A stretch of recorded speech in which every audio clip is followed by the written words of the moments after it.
আসসালামু আলাইকুম রহমতুল্লাহি ওবরাকাতু। আশা করি আপনারা সকলেই ভালো আছেন। আজকে আপনাদেরকে দেখানো হবে একটি ভিভো Y71 মডেল, বেশ পুরাতন মডেল। এই সেটটি আপনার প্যাটার্ন লক আছে। তো আমরা এই প্যাটার্ন লকটি ইউএমটি ডঙ্গলের মাধ্যমে এটি আনলক করব। তো আপনারা দেখতে থাকুন।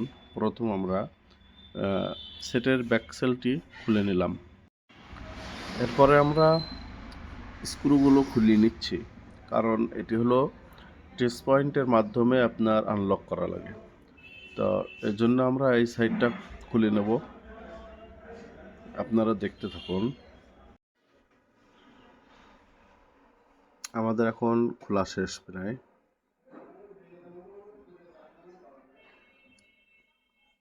আপনারা দেখতে থাকুন।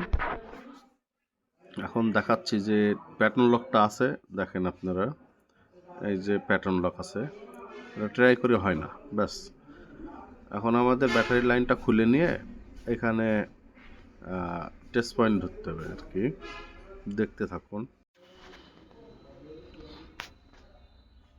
এই যে এইটা কিন্তু টাচ পয়েন্ট, এই মডেলের সেটের টাচ পয়েন্টটা এইটা। তো এখন আমাদের ইউএসবি পোর্টটা, আপনার ইউএসবি কেবলটা এই মুখ বরাবর রেখে টাচ পয়েন্ট ধরে, আগে টাচ পয়েন্ট ধরতে হবে, তারপরে কেবলটি ইনজেক্ট করে দিতে হবে। তারপরে আমাদের কলকম ইউএসবি পোর্ট পেয়ে গেছে। ব্যাস, এখন আমরা সফটওয়্যারের ভিতরে এসে এখানে ব্র্যান্ড সিলেক্ট করে দেব। ভিভো ব্র্যান্ড সিলেক্ট করার পরে এখানে মডেলটি দিয়ে দেবো Y71 মডেল।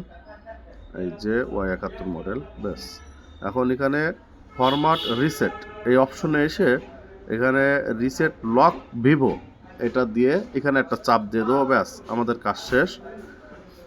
এখন কার্যক্রম শুরু হয়ে যাবে। আমরা দেখতে থাকি।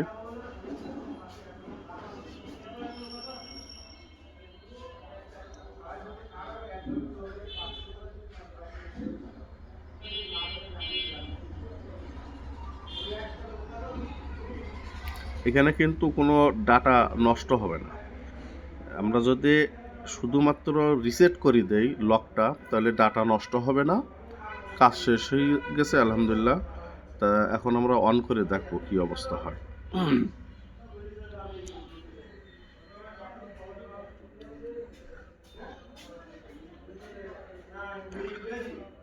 পুরাতন যে অডিও ভিডিও ছবি যা কিছুই ছিল সেগুলোই থেকে যাবে, শুধুমাত্র রিসেট হবে লকটি। তাই সেটা আপনার পাসওয়ার্ড লক হোক আর আপনার প্যাটার্ন হোক, যে লকই হোক না কেন, লকটাই কেটে যাবে শুধু। অবশ্যই কোনো ফাইল ডিলিট হবে না, শুধু লকটাই ডিলিট হবে। তো এই ধরনের ভিডিও পেতে আমাদের ফেসবুক পেজ ফলো করবেন এবং ইউটিউব চ্যানেলে সাবস্ক্রাইব করে আমাদের সাথে থাকবেন। আর বন্ধুদের কাছে শেয়ার করতে ভুলবেন না। আজকের এই ভিডিওটি এই পর্যন্ত।